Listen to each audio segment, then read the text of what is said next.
அஸ்ஸலாமு அலைக்கும் வரஹ்மத்துல்லாஹி வபரகாத்துஹு.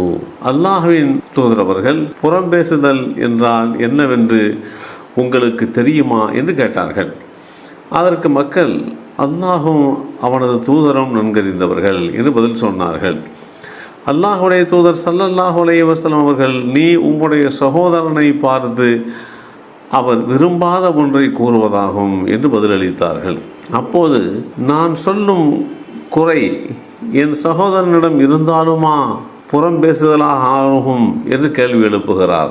அதற்கு அல்லாஹுடைய தூதர் ஸல்லல்லாஹு அலைஹி வஸல்லம் அவர்கள், நீர் சொல்லும் குறை உம்முடைய சகோதரனிடம் இருந்தால்தான் நீர் அவரை பற்றி புறம் பேசினீர் என்றாகும். நீர் சொன்ன குறை அவரிடம் இல்லாவிட்டால் நீர் அவரை பற்றி அவதூறு சொன்னவராகி விடுவீர் என்று அல்லாஹுடைய தூதர் ஸல்லல்லாஹு அலைஹி வஸல்லம் அவர்கள் எச்சரிக்கை செய்திருக்கிறார்கள்.